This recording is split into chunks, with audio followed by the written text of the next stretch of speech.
Hello, beautiful people, and welcome back to my channel where I am addressing a series on the Upward Spiral card deck. 52 ways to reverse the course of depression, one small change at a time. I am pulling out one card a week at random and discussing it. So if you've I've done the introduction in my other videos, so if you get a chance, take a look at them. We'll talk more about the book and the deck, and I will put links to the book and the card deck, as well as there's a workbook that comes too that you can purchase. I'll put those links in the description. So I'm doing these cards once a week at random. I started on January 1st, so we'll spend the year doing this. The card that I'm picking today is an action card.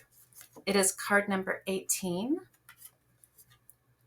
And it says, identify unhelpful thoughts. Unhelpful thoughts diminish your enjoyment or engagement in activities or interactions. They take many forms, including unrealistic expectations, assuming the worst, and categorizing everything as either good or bad. You don't need to eliminate them, just recognize them and try to refocus. What unhelpful thoughts are getting in your way? So I actually have some worksheets on this. I should link those too, but let me find one and let's take a look at what unhelpful thoughts can look like. In CBT, they're called cognitive distortions. Hold on one second. One of the reasons that our thoughts are important and catching those thoughts that are unhelpful is important is kind of demonstrated here in this worksheet, which I'll link to below as well. This kind of shows how there's a situation. This shows how situation, thoughts, behaviors, and emotions really affect each other. So a situation, we might have thoughts related to a given situation. And those thoughts influence both our behaviors and our emotions. And then our behaviors and emotions can influence each other and also further influence our thoughts.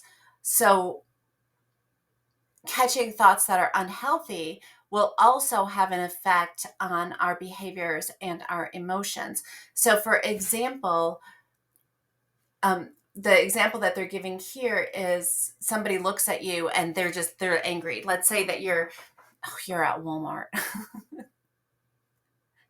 Because all good stories start at Walmart. So you're at Walmart and somebody just looks at you and they're just mad and they rush past you. And you could think, oh my goodness, that person's really having a bad day. I wonder what's going on with them. Or you could think, oh no, what did I do wrong? I must have done something wrong. And your emotions are going to kind of follow suit with what you thought about that situation. So if your first thought was something's going on in their life, they're just really having a bad day, your emotions might be caring and empathetic, and you might, if they drop something, you might pick it up and go, oh, here, because you're going to be nice to them. If your thoughts go straight to what did I do, you might become defensive or just more depressed and feel badly about yourself. So that's how the thoughts that you have in response to a situation can really influence your emotions. This is a worksheet, and I will again link to this worksheet in the description as well. This is called cognitive distortions, and it's basically unhelpful thoughts. And this worksheet does give you a bunch of examples of unhelpful thoughts. I'm not going to read them all to you in this video because you can read them. You can go straight to this PDF, look at it, read them. But just to give you a couple of examples, some of the common ones, I think this magnification and minimization, catastrophizing and overgeneralization, these first three, these are ones I think that are pretty common. You might find that you do this when you exaggerate or minimize the importance of an event. If you did something wonderful, but everybody else is like, you did something wonderful, but you're like, no, it's nothing. It's really nothing. When you do something wonderful, especially whether or not other people recognize it, or whether or not other people are like, hey, you did something really wonderful. If you did something wonderful, recognize it, pat yourself on the back, know you did a good job. Don't minimize it. Just definitely recognize it. On the other hand, exaggerating the importance of a situation is another thing. We should try to be realistic. Don't make something into something much bigger than it is, but also don't minimize things that you've done that are good. Catastrophizing is when you only see the worst possible outcome of a situation. Let's say you're getting ready to go on a job interview, and you just like, it's going to go badly. It's going to be bad. You're getting ready, you're applying for college, and well, nobody's going to like me. It's not going to happen. Nobody's going to accept me. I'm not going to get what I want. You're walking down the steps and you're just like, I'm going to fall. I'm so clumsy. Whatever it is that you're getting ready to do, you're throwing a party and you're like, it's going to be a disaster. The food's going to be bad. Nobody's going to show up. Um, just catastrophizing is anytime you look at a situation and you just automatically just jump to the worst possible outcome and just assume that it's going to go bad. Overgeneralization, actually, I just used an example of overgeneralization. That's when you think, this job interview I was awkward, and I'm always awkward. Or when you just say, those people at work, they don't like me, or those people at school don't like me, neighbors, nobody likes me. No matter where I go, everybody hates me. Those overgeneralizations are, in most cases, not true. In most cases, things can go this way or they can go that way. Things can go well or things can go bad. Sometimes, you could play the lottery. Well, I always lose the lottery.